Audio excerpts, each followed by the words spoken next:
नमस्कार, आप देख रहे हैं न्यूज़ 11 भारत डिजिटल। मैं हूं अभिषेक सिन्हा आपके साथ। शपथ का अग्निपथ।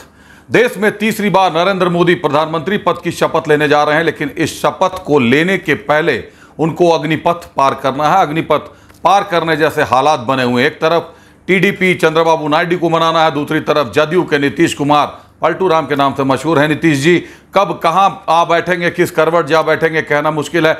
हालांकि समर्थन पत्र पर हस्ताक्षर कर दिए हैं दोनों ही दलों के नेताओं ने। अब मंत्री पद के बंटवारे को लेकर चर्चा तेज है कि मंत्री पद किसको चाहिए, कौन सा विभाग किसको चाहिए। इस बीच सूत्रों के हवाले से जो बड़ी खबर है, चंद्रबाबू नायडू ने स्पीकर पद की मांग कर दी है। वहीं नीतीश कुमार की तरफ से भी अटकलें लगाई जा रही हैं, लेकिन फिलहाल सब कुछ अटकलों का बाजार कहा जा सकता है, क्योंकि खुलकर बातें अभी तक सामने नहीं आई हैं। और एनडीए का दावा है कि सब कुछ ठीक है। शीर्षस्थ जो भी नेता हैं वो ये दावा कर रहे हैं कि 7 तारीख को एनडीए सरकार बनाने का दावा पेश करेगी और 9 जून को प्रधानमंत्री नरेंद्र मोदी प्रधानमंत्री पद की एक बार फिर से शपथ ग्रहण करेंगे। देश में एक बार फिर से विकास की रफ्तार पकड़ेगी, भ्रष्टाचार पर वार पड़ेगा। लेकिन इस बीच आज राहुल गांधी ने भी एक बड़ी चोट मारी है, बड़े तरीके से हमलावर हो गए हैं।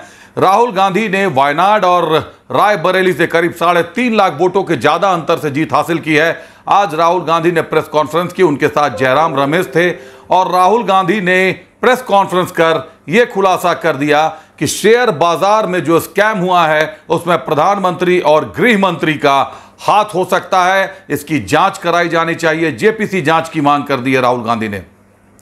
दरअसल राहुल का आरोप है कि प्रधानमंत्री नरेंद्र मोदी और गृह मंत्री अमित शाह ने लोगों को शेयर बाजार में निवेश करने के लिए प्रेरित किया और उसके बाद 3 जून को मार्केट सबसे ज्यादा ऊंचाई पर चढ़ा और एग्जिट पोल के बाद यह मार्केट ऊंचाई पर चढ़ा। उन्होंने मीडिया पर भी झूठा एग्जिट पोल दिखाने का आरोप गढ़ दिया और 4 जून को जब रुझान आना शुरू हुए तो मार्केट क्रैश कर गया, मार्केट धड़ाम से गिर गया और निवेशकों के करीब 30 लाख करोड़ से ज्यादा डूब गए। राहुल गांधी का कहना है कि यह निवेश देश का निवेश था, यह निवेश देश में रहने वाले लोगों का निवेश था।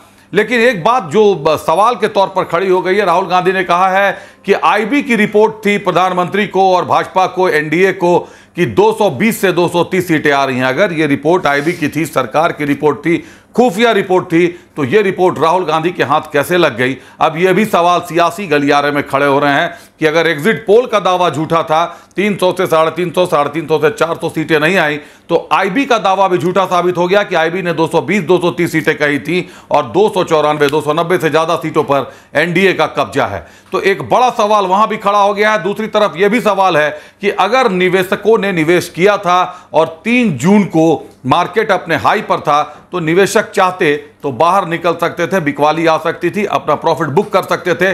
जो एफआईआई फॉरेन इन्वेस्टर्स ने अपना प्रॉफिट बुक कर लिया। फॉरेन इन्वेस्टर्स के प्रॉफिट बुक करने के कारण बाजार गिरा, 6000 पॉइंट के करीब सेंसेक्स गिरा, जबकि 1900 पॉइंट के करीब निफ्टी डाउन हुआ। लेकिन अगर इधर 2 दिनों की बात करें, परिणाम सामने आ जाने के बाद, एनडीए का बहुमत सामने आ जाने के बाद 2 दिनों में मार्केट में तेजी से रिकवरी हुई है। अगर कमाने तो करीब 700 पॉइंट से ज्यादा की रिकवरी मार्केट कर चुका है और रुझान अभी भी सकारात्मक दिखाई दे रहे हैं। फिर भी जेपीसी जांच की मांग की है राहुल गांधी ने। सरकार बनाने की अभी तक कहीं बात आई नहीं है एनडीए की तरफ से।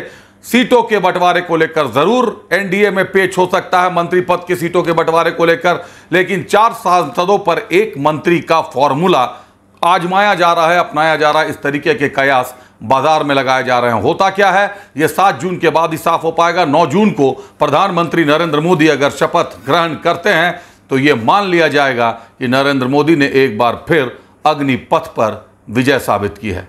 बने रहिए न्यूज़ 11 भारत डिजिटल के साथ। मुझे दीजिए इजाजत। नमस्कार।